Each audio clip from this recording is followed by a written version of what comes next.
Ladies and gentlemen, welcome to the Business of Cyber podcast show, live stream, everything you can imagine. We are talking about Tale of Two Cities today, and I am joined by a Houston, Texas CISO, Laura Tibodeau. Welcome to the show, Laura. How are you? Thanks for joining. Good morning. Welcome. Happy to be Yeah, here. it's my pleasure. So we're coming off of almost, I think, 2 or 3 weeks without a Business of Cyber show. I was speaking at CS4CA. Although we didn't get to shake hands there, we did talk last week, and I'm super excited to kind of tell the audience a little bit, just give them a primer about what we talked about, which was a tale of two cities. Whether you got the board of directors on one side, you've got the CISO on the other side. They want to work together, but it sometimes is hard. And so over the course of the next couple minutes, I'd love to introduce you. I'd love to talk a little bit about, have you talk about your experience, but what do you have in mind to talk about today as a little primer for our audience? Well, like you said, I think it's kind of an interesting viewpoint to think, when you're looking from the role of a CISO, you're Right. thinking, how do I best protect the company? How do I mitigate risk? How do I keep the portfolio relevant and current? And how do I protect against these emerging threats? And I'm not saying that role as a board member is conflicting, but I would say it's a lot more focused on the investment, the amount of the investment, and are we good enough, and so there's a little bit of a contradiction because I think the CISO wants to drive down the risk. They don't want to be held accountable. The board member is really looking at, how to make uh, find a medium point between risk and investment.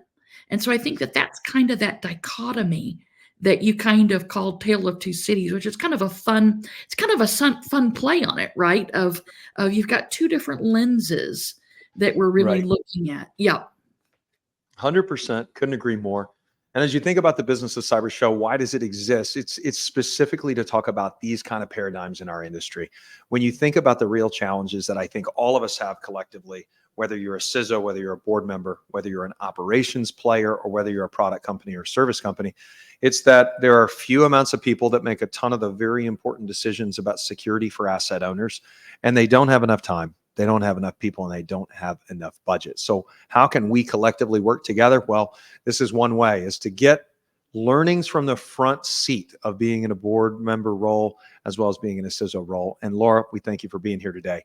If I may, let's switch back to the slides and let's go ahead and talk about our agenda today. This is number 31. I appreciate the patience from everybody last week not having one since we were at CS4CA Houston. Going to introduce you, Laura, specifically. I'd love to talk about the kind of diversity of your overall background.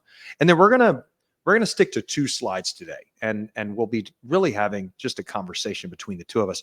But there's a lot of different things that we talked about that that you think a CISO should be doing to work best with a board and vice versa. So we're going to go back and forth on a couple different kind of Jeopardy style game board views. Now, one thing is, as I can see the numbers online, people start increasing their attendance right now. If you have a comment, you like something, or you have a question for either myself or Laura, send it in the text because we can see it online. And if you're okay with it, we'll put it up there so that we can drive a more collaborative conversation. Next slide, please. Laura, take it away. Tell us about what you do here for the industry. Okay, great. Well, my experience really started in GRC and risk management. And then when I was at Amsty, I had a very unique opportunity. And that unique opportunity was to form and staff a cyber practice from inception. And I think very few of us get those opportunities in our lifetime. And, the notion of not only picking that dream team that you want to do this thing with. And I feel like, I did have that dream team with Jason Adams and Joe Albers and Sean Brown and others, but also to think very strategically about each investment in that cyber practice and thinking about not only what it is, but when? What is the order that you want to put it into? And so, I think that that's really something we can dig into this morning, about forming and expanding and enriching your cyber practice. I've gone on, as you said, when you kind of look at the history now in a board capacity, coming back on the other side of it to say, to the cyber leader, what are you investing in? What is your 3-year roadmap? What is your 5-year roadmap? What are we doing to mitigate risk? So, it's kind of been a continuum of responsibilities and evolving responsibilities. And along there, really strong participation in some of the professional societies that I think help lift us all up. Strong member in the Houston Avanta CISO practice, strong member in the American Chemistry Council ChemITC Security Board. And so I think that, kind of that combination of experiences, I think will be fun to kind of dig into this morning. I think it's an excellent coverage. And one of the things that I hope you're okay, but I'm going to brag a little bit to the audience is that we've known each other for a couple of years, but when we synced up, I guess about 3 or 4 weeks ago, talking about this topic, you had a really interesting perspective. I mean, you hold patents, right? You are an advisor to startups. You're an advisor to big, energy companies. You've been CISOs at energy companies. You came from IT, built the OT practices, and now you're sitting on boards, right? And so you are one of the, I'd say, fewer folks within the critical sector industries that has actually been able to effectively transition from a traditionally IT role. And now not only done that, but now you're advising startups, and you've been in the tech world. So how does that play into your perspective of products and services and vendor relationships, knowing that side of the house really effectively now, Laura? If you could comment on that.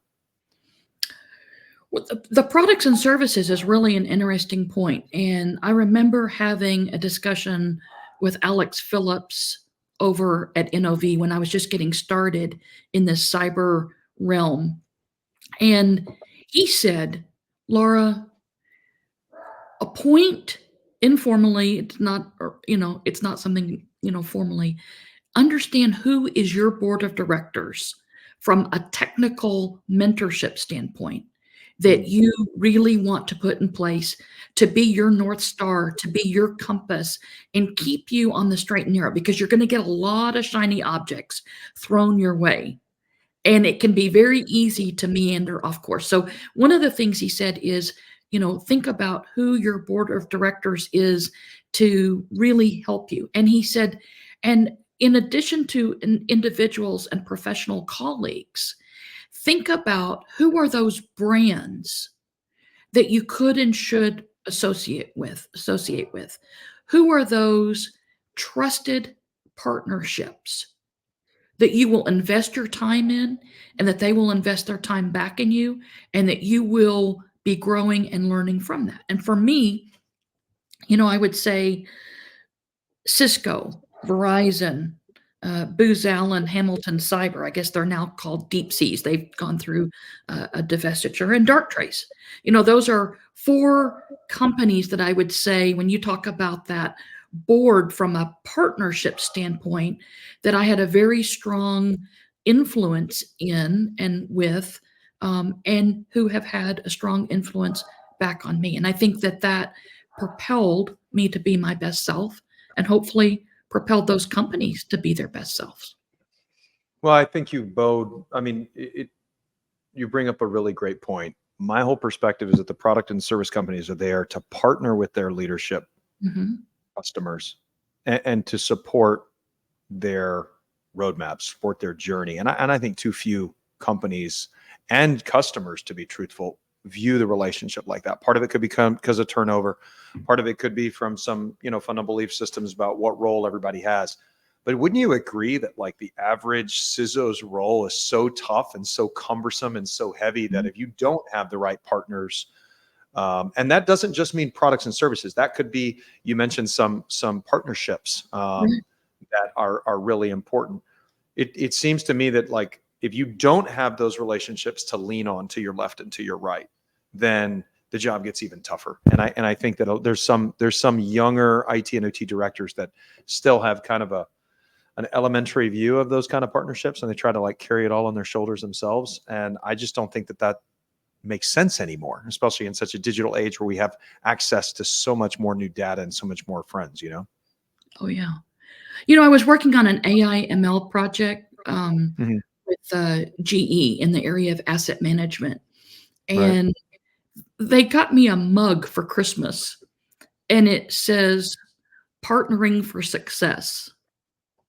Partnering for success. And, I kind of treasure that mug, to be candid, because that mug represents what I think that we have to do in this ecosystem, which is you have to partner and leapfrog forward, right? You can't, Well, and I it's not think it's not an you can't do it individual. alone. Yeah. But I also think, I know we've been talking about Tale of Two Cities, and now Yeah. we have up some very kind of salient points about what you think a CISO should be doing, right? And we'll get to that. But to kind of close up this, what I'd say is kind of an introduction is you talk about Tale of Two Cities between maybe the board and the CISO, two different lenses, two different thought processes, right? Mhm. But the same way that you've had vendors tell you we're here partnering for success, I think the same has to be done between the CISO and all of his or her staff, as well as the core operational leaders, the risk leaders, maybe the board. Is that we have to partner for success, and I don't think that's happening on a regular basis. I think what's happening is that a lot of boards are saying, "Hey, send us this data, tell us where our risks are," and there's not a lot of partnership. So before we jump into some of the core tenets of being a great CISO, well, let's just jump to it. Let's just jump back to that slide, because don't you think, I don't know if it's on here, but how do you start with a foundation with your board or your team in general that enables you to get these things done? Whether Mhm. it's funding the department, development, is there some kind of magic that you've seen work for new CISOs or OT or IT directors going out there I and, don't and think kind of there's any building that magic. partnership for Well, I think success? there is zero magic, but I think what you do have is, and we were just using that word, trust and trusted Mhm. partnerships, right? So, Mhm. I can think about at Amsty, the gentleman that was the head of the risk subcommittee Mhm. was the gentleman that I co-partnered with and, shared, hey, here's what's going on in industry. Here's the risks that I see. Here's the cost that I see of establishing a practice.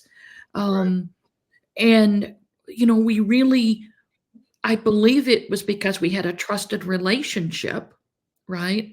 That he was like, and because he had been through the board training to understand that the risk incurred on a company, there's a risk for the board of directors if the program is not funded. And so I think, but through this trusted relationship, he became my advocate and he became, we were able to do things bigger than I could have done because I partnered with Trevor, because I valued Trevor, and he became my internal advocate on the board to say, no guys, we really need to invest here. This is the time. There's never a great time, but this is the A, time, a, and we're going a to do true this. ally, a true True ally. ally of yours. Yeah. Yeah. Well, so let's start with, you've got 4 points that we talked about. Need for third-party risk assessments. Can you explain what you mean by that and give us some context on what that means and what it meant for you as a CISO? Mhm. I think if you come to your CEO or you come to the board and you say, our security controls are woefully insufficient, Mhm. then they wonder what lens are you coming through and what is your true motivation, and are you going for platinum plated versus gold plated versus copper plated? There's this question of, and what's good enough for the industry. Maybe that's Mm. appropriate for banking, but what's good enough for an energy company? And so I really like this notion. I'm really glad you kind of just put it out there of this third party assessment. And we, used a trusted partner, part of the Chevron family, or former part of the Chevron family, and he started his own business. And he came in and did this independent threat assessment, risk assessment per the NIST framework, and kind of told us, what does good look like and where are you? And that neutral assessment, this is his job, this is what he does. It lent a lot of credibility with the board. It lent a Mm. lot of credibility with the executive leadership team. And so I really think not only do you need to do that from an initialization standpoint, but on a frequent interval to make sure that you're staying in tune with the current and emerging threats and that your portfolio is well balanced and well tuned. And I feel strongly that this need for the external assessments, not only initially but ongoing, is critical. What Yeah, does good look lots like? there. So Where you are did an you at? external Yeah. assessment. How long were you in that role before you executed on that project? Was that pretty early in this phase? Well, we used that threat assessment to get the funding for the Right. entire cyber practice. So, and I would say that once we realized, you know, what, what the potential was, where we really needed to invest, I Mhm. would say within 6 months, we were on that path. Yeah. We had to It, secure the funding, and that's not quick. You gotta give some time to secure the funding with the board, but as soon as that funding was opened up, we started acting on it. We felt like it would have been irresponsible to not act on it. so when you think about that, now one more kind of question just to get my own mind wrapped around the project. Did you go after one site or a couple different sites based on criticality, or was this more of just kind of like an overall view of the company at the corporate level? Could you share anything about kind of The the the scope and how the that helps? the yeah, the cyber controls on the IT side were corporate wide. Hmm. The cyber controls on the OT side followed, and they were really looking at site by site. So that's Right. you asked a kind of tough question because there's really two answers: IT versus OT controls, but the IT controls were corporate wide. Got it. Yeah, and I think that, so a couple of things. I've had some really, really great minds on the show back in 23 talking about the value of being in a state where you know that you are not, let's say, world-class cyber yet. You know you want to be, but how do you get there, right? You bring in some trusted third parties with with a real understanding of what that partnered outlook could be. I think people mess that up, Laura. I think sometimes service companies or product companies try to come in and they try to just bake the whole pie, or they try to boil the whole ocean with a series of assessments without thinking about the outcome. Would you not agree that the outcome of an effective assessment, whether we call it controls, threats, or risk, is to point you towards an understanding of potential decisions and put you in a position to make those decisions? That sounds like that's what you were doing, and it was a quite effective project. Mhm. I had one of, sometimes you just have these really fun luncheons on a professional basis, and you you spur ideas with your counterparts. And I just remember Anadarko lunch at a British pub right there in the 24 Waterway area. And we were Uh, sitting outside and we were debating about the order of the cybersecurity investments okay, because it's interesting. it's a temptation to want to do everything all at once. And Yep. the discussion was that if you do everything, you do nothing well. And so, we talked about then kind of this price is right mentality. Like if, you know, if you have $1, what would you use that $1 to invest in? What would be the first thing you would put in your shopping cart? What would be the second thing you would put in your shopping cart? What would be the third thing you'd put in your shopping cart? And we had this spirited exchange. I mean, it was super fun luncheon. And what we talked about is it starts with people, right? And so the first thing we could do from an amplifier standpoint was work on our awareness training and really get our people to be our first line of defense and give us a little bit of time while we were ramping that up, and let's get going on our education and cyber training internally, and then let's work on spam protection, email phishing, schemes, et cetera, et cetera. And then we talked about, okay, if number one is arming your people, if number two is email protection, what's number three? And so we literally did that. It was such a fun conversation because I really agree with what those gentlemen at Anadarko said, which is if you do everything, you do nothing well. And Right. if you're doing it just to check the box, That's not but going to go anywhere. it's not going to get there, right? It's not going to get there. We also had some fun conversations about width and depth. Like, they were going, think about the tools that you add in your portfolio to make sure that they have, a wide and deep purview, because connections matter, integrations matter, how these things fit together matter.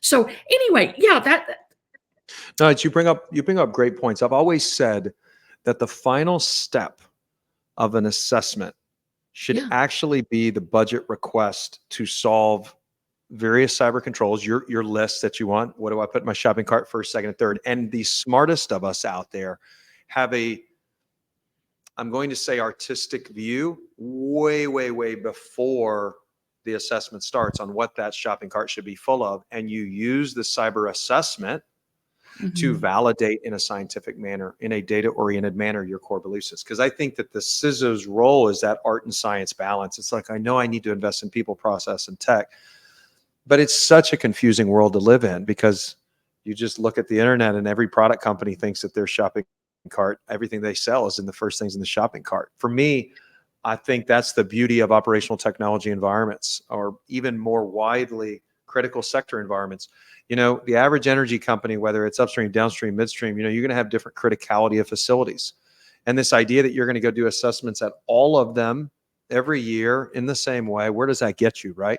So it's great to hear your perspective on the value of assessments, but I really like the way that you're connecting it to next steps, which brings me to my next point. I love the idea that you were sharing a couple weeks ago, that you walked into this role. There was no OT department. There was honestly not a cyber budget at all. No. And over the course of a couple years, you actually built a cyber program, an entire cyber department from the ground up. Walk us through those milestones and maybe tie in the 5-year plan function, right? Walk us through those milestones. Like, congrats on how lucky have you been, because everything that we do as security leaders is just leaving a foundation for someone to follow behind us.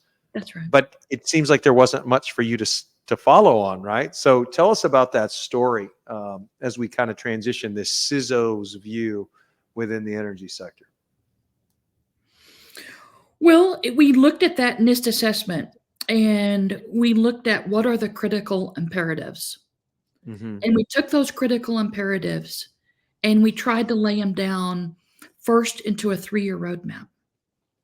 And to be candid, when you're in the very beginning of that storm, 3 years seems like an eternity. You get into the storm and you go, where did the 3 years go? Now as you start to get into it, you go, shoot, what was I thinking? It's really a 5-year plan. And I was over ambitious, but oh, by the way, if you don't start over ambitious, then you'll never get there. So I would also say that, but you look at those critical imperatives, and I think that's really important. We talked about that North Star.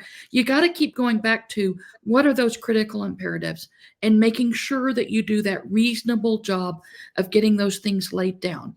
And we tried to look at it from not just from a funding standpoint, but from a staffing standpoint. What could we do as a team and what could we do well? Right? Because we had to kind of train ourselves up on these tools and technologies. This was a big learning curve. And also then, of course, how they would integrate. So, yeah, I think that it's that combination of using the results from the NIST assessment looking at where your critical opportunities are, looking at what your budget looks like, and what your staffing looks like, laying it down into a plan. And then to what you were just talking about, holding yourself accountable. Now, how do you hold yourself accountable? Well, on a quarterly basis, we reported back to the board. I certainly felt a strong accountability to, to share. But I think that's another piece of the equation, which is critical to get those KPI assessments, and not only to share those KPI performance trackers with the board, but internally within your team to say, how is this working? How am I doing? How am I really doing? Or what kind of threats are still getting through, and how do I need to adjust? And I think that's what I think it's, whether you call it a Kaizen plan, continuous improvement plan, Six Sigma, green belt, whatever terminology you want to use, the point is continuous improvement, because you believe that you have certain needs, you start to actualize the tools, and then things morph a little bit. And so you've got to constantly be looking in my mind, on that continuous improvement wheel to say, okay, how am I looking today? What are my current threats? How do I need to adjust? And Yeah, and makes sense. sharing that openly with your SLT, sharing that openly with your board. Well, and I think that you bring up a good point. So I like to, I share this kind of story often, is to see implementation tiers built by NIST. Not a lot of people put them in place, but for the untrained out there, you're very nascent kind of groups. They don't know much about cyber, and they travel through four different maturity levels. And then the fourth, you've got this continuous improvement methodology. When I was an auditor in the energy industry, one of the things that we looked for was, you could have a policy, you could have somebody trained, you might have a control in place, you might have some tech in place, but there's this overlaying kind of unseen or unspoken level of maturity. And what it comes down to is, everybody within this kind of process is able to look at the process and say, man, you know what, this could be a little bit better. And that foundational understanding of continual improvement is not something, I would say, Laura, I think it should be owned and reported by the security leadership. But don't you agree that that should be something that you kind of push downstream and decentralize? Because continual improvement has to happen at the SOC level. It has to happen at the firewall level. People have to be able to look at the way that they're kind of securing a control or implementing a new process and say, hey man, we can do a little bit better. Do you not agree? And how do we get there? You use the words push down, and I use the words push up.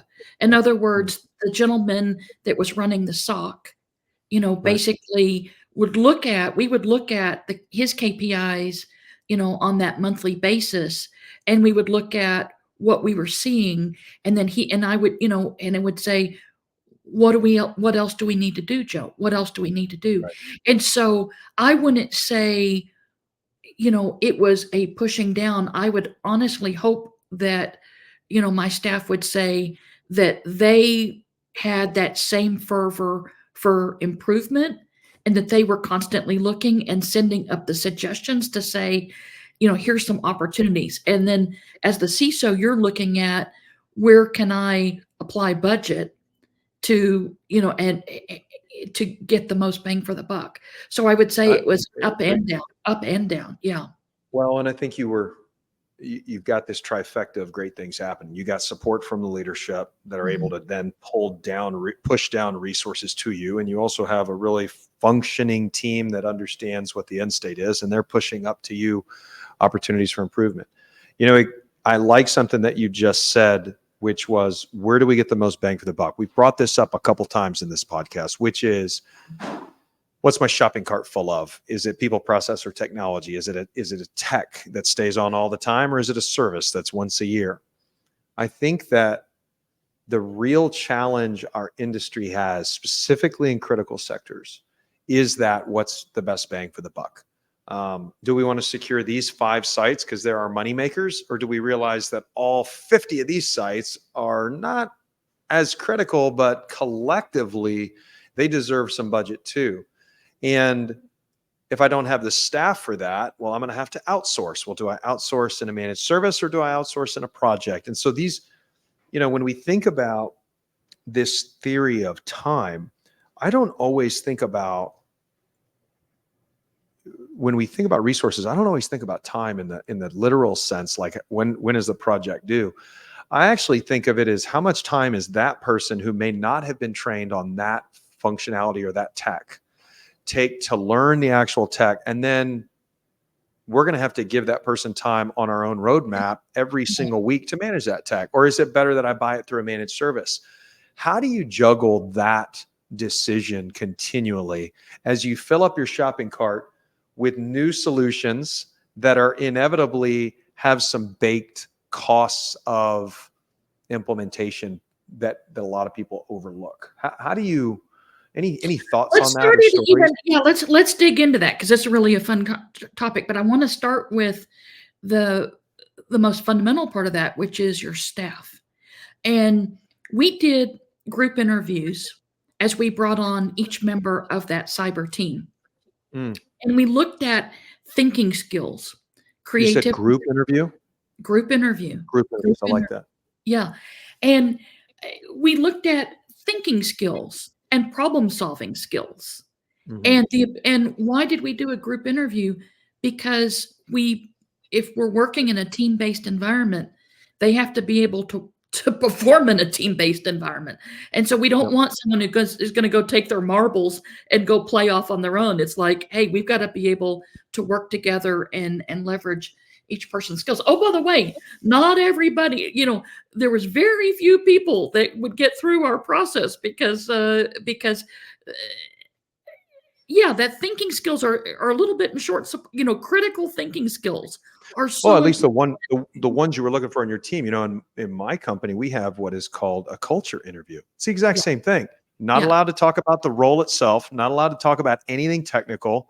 yeah. And the interview is with people that are not on that team. And it's a group, it's you had a tough role. So you had to make sure this person was up for the challenge. I totally get it and I love it. And Yeah, I think yeah. people should do it So more often. so making sure that we had the culture, making sure that we had that penchant for innovation and continuous improvement and thinking out of the box, Right. that was critical to developing our stuff. Okay, now, when you're talking about an energy company, we knew that we were never going to have the size of a cyber staff of Chevron or P66 or ExxonMobil or the big guys in this, Houston market. Never could afford it.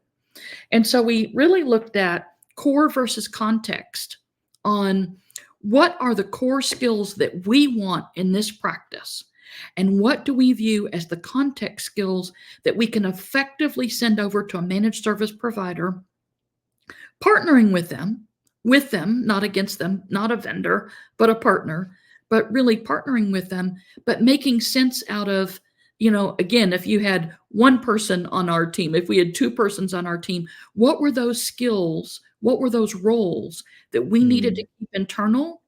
And what could we throw to a partner where they have the luxury of seeing things in a much larger view than what we do? So we have to focus on those things about our business, where they could focus on being the best of the best on a particular tool. That combination of Agree. knowledge plus the business plus knowledge of the tool turned out to be a winning equation. So really going back to, no, we could not have, 100-person or 1,000-person cyber team. We knew that that was never going to happen. So we really looked at core versus context. What do we need to keep internal to stay true to our north, to stay true to our business, and really to be most cost efficient? Yeah, it makes perfect sense. Kind of rounding the corner on the CISO role. How did you? I think you've talked a lot about it. You've met with other CISOs, other groups in the area. What advice would you have for somebody in a CISO role right now that may want to be engaging with their community peers a little bit more? And how did that help you during your role, during your time as a CISO, Laura? It was so immensely helpful. Right. I mentioned Alex over at NOV, Mohit over at CP Chem, the team over at Anadarko. Those were trusted relationships. And then I would say, when I would go to the Avanta CISO forums, it Mhm. was really interesting to me because when I was talking to these trusted partners, I was asking them specific questions and they were coming back to me with specific guidance. What Avanta CISO forum did, what the American Chemistry Council CISO forum did for me is allowed me to think about things that weren't even in my purviews right now, that other companies were facing down. Right. They, And you they could plan had a for very it a little better. real issue with Microsoft. They had a very real issue with their operations in China. They had a, very real issue with things that I had not yet had that problem. And so by being part of those forums, and oh, by the way, I have a very strong belief that when you're part of those forums, you need to give to be able to get back. I Oh, don't I'm a believe big, yeah. I don't Just believe in this one way. lead with giving out. Yeah, I lead with totally giving. I don't think that you can go to those forums and if it's a one-way path that you're going to really enrich. But if you give, then people are really happy to give back to you. And I would say that those were like broadening things to go, oh shoot, I hadn't even thought about this concern. That wasn't even in my 3-year roadmap. Now let's talk about, when we're back to that shopping basket idea, does that need to outflank something that's already in my shopping basket? Because one of my peer companies has already experienced that issue. I didn't even know that was, really a top radar item. So I feel like that those industry forums and those trusted relationships from those forums, because they're not trying to sell you anything. They are just trying to help you be your best self. And I think that those relationships are invaluable. Well, and I think as we look to the kind of the next 10 to 12 minutes, love the conversation about CISO. And I think it sets a great foundation for the kind of the board director view. Mhm. How do you identify risk? What's the implication of a breach? The supply chain budgets. There's a ton on this slide. Perhaps you could pick out a couple of them, or we'll stay on this slide. So maybe you can give examples of each. How has, I'm sure that there's elements of your CISO role and experience that helped you be a better board member, but Mhm. what's been new, and what were maybe some of the learnings that that you would want to impart on a earlier version of yourself in the CISO role to make Mhm. that teamwork better? Well, you've got several of them, and let's kind of maybe unpack them just a little bit. Sure. The business continuity plans. Got it. Initially, your audit firm comes to you and they say you need to have formalized business continuity plans. And sometimes people do a check the box on those things. And I would say you will realize how important those are if you ever end up in a breach. And Mm, and we talked a lot about business continuity plans of how prescriptive do those things need to be? How right.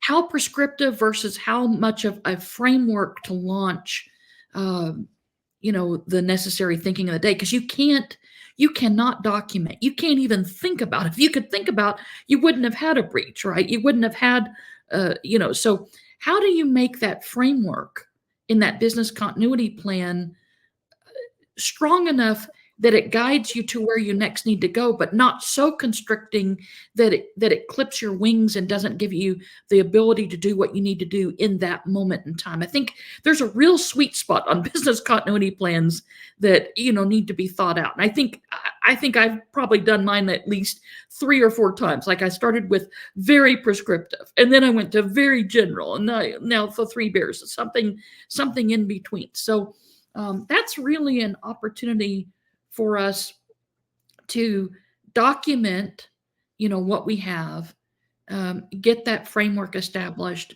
and give us support when you do have an issue of the day and you're in a little bit of a heightened anxiety mode, and give you a bedrock to kind of come back to. And I think, so I just really want to kind of say business continuity plans, again, are not a check the box. Those are truly critical. Now, another kind of thing on the business continuity plans is your cyber breach to your supply chain.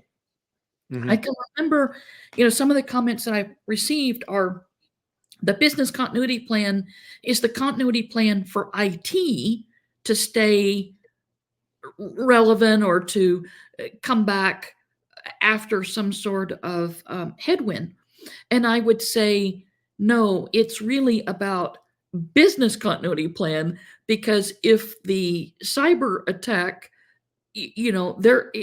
whatever it attacks, it's going to be highly impairing to your company and possibly your ability to pay payroll, possibly your ability to receive product, possibly your ability to have trucks and rail and other carriers, shipping your product. And so this is a team sport. And I always say IT is a team sport, but really cyber is a team sport. And I would say company wide, cyber breach to the company is something that the entire company needs to work through and do the tabletop exercises to say, if this happened, what are we going to do? What are we, if the laptops are impacted, what are we going to do? If we can't recognize cash, what are we going to do? If we can't pay our vendors, what are we going to do? Very important discussions to have both with the board and the SLT, and I would say, the leaders of your company. Yeah. So Yeah, you had very good point. things on that that I kind of was Well, and I able to think, off and put together. and you've got I didn't think I took business too much continuity time. plans. How effectively would you say a CISO needs to connect? So if we think about a business continuity plan and some element of an impact analysis tied back, and then mapping your controls state over that, how much did you map kind of your own elements of maturity and cyber controls state on your BCPs? And was that maybe a little overkill at the board level on trying to validate that our business continuity plan is getting a little better every quarter, and it's because of these other investments that we're getting? Or maybe not the BCP is getting better, but it's getting more rooted in fundamentals. Any comments there? At the board level, my experience is they're not going to read your business continuity plan. They're not going to Right. understand, try to understand your business continuity plan. What they're really looking to you is on your honor. Do you have a business continuity plan? And how are you testing your business continuity plan? So the board discussion was, do you have it? How are you testing it with the senior leadership team, with your leadership, with your broader leadership team, and with your greater population? And to be honest, that's, they're holding you accountable for that, and that's on you. As back, tale of two cities. The board is saying, do you have one, and are you keeping it up to date on an annual basis, and are you testing it for currency? And really, those are the questions of the board. And on the CISO side, then I would say, you have to really, as the leader of the organization, think about what's most applicable to your organization, what level of detail is appropriate, the stringency of it. I think that's a tough role for everybody. It's like, I see this question like, hey, how much risk are we facing, and is that enough? And so there's this pull for details, but then as soon as details start coming up, it's too many details. We just want to know simple stuff. So, that leads to a big kind of question, this idea of how you identify and mitigate risks. How does that what's the best way to have that conversation with a board from a security perspective, Laura? Mm. Well, a little bit of that goes back to the third-party assessment, right? So, Okay. and what framework you want to use. I'm big on the NIST framework, but that combination of the third party and the NIST framework effectively told me where I was red, orange, yellow, and green. As far as mitigating risks. And once you've identified those risks in a third-party neutral form, then I think you have that next piece, which is to say, it's one thing to say the sky is falling, and I've got risks here. I've got red level risks, level risks. What the board wants to know is, that's fine, but what is your what is your plan for improvement, and how are you doing on getting there? So, we just linked together business continuity plans and breaches, but I would say that in your slide, how do you identify and mitigate risks? And then the budget, expenditures, KPI, and ROI are the next two things that should really be kind of pieced together here or linked, because it's one thing to say, I'm not where I want to be. But Yeah, no makes board member, no board member is happy to say, you should stay in that terminal place. They say, and rightly so, what is your improvement plan? What is your timeline for the cure, for the yeah. remediation? And how are I you think doing that's the along the way? biggest. How are you I- doing along the way? Yeah. For a board, all they want to know is, okay, we accept where you're at. We appreciate your perspective. Where are we going to go next? And they hope that the resource allocation requested is not outside of their, the planned budget, right? I mean, I think that's the constant dance. The challenge that I see in the critical sectors is this idea of, do budgets continue to increase at the same positive rate that threats are increasing? Because on the other side of that, you've got P&Ls. On the other side of that, you have world markets. On the other side of that, you have inflation. So I think this is a topic I'm really passionate about. But what are your thoughts on that? How do you manage? You can't solve everything. Your shopping cart is only as big as it's going to get. Do you think the shopping cart keeps getting bigger, Laura? Does it need to get bigger? And how do you pitch that to a board?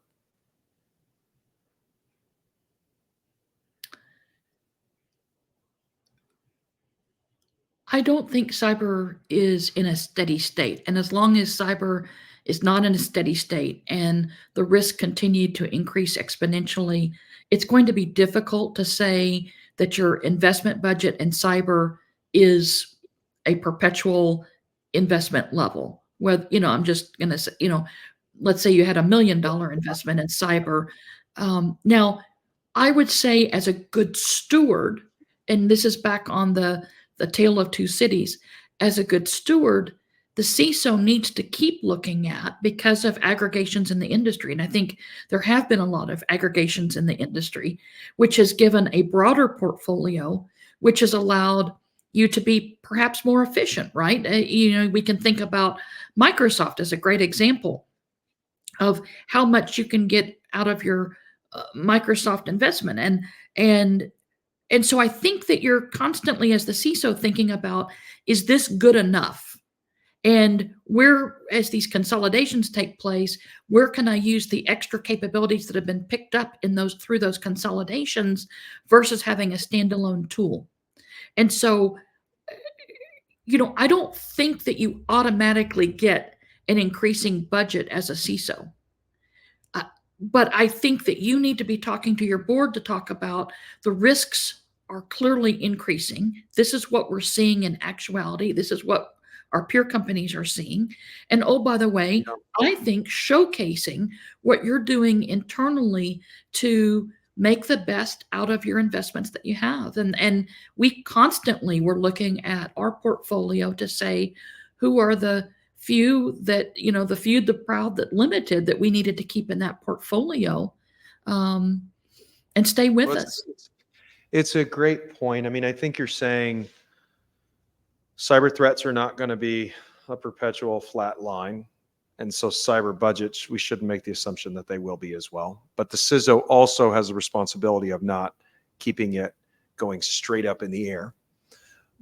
But at the same token, I think you'd agree that the CISO's role is to go support his or her team downstream. They're pushing up information. They're telling you what they need. You got to give them the resources. So therein lies the challenge. Therein lies this whole idea of resources.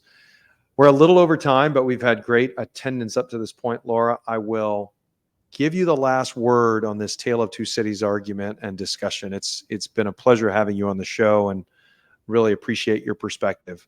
I'll give you the last word.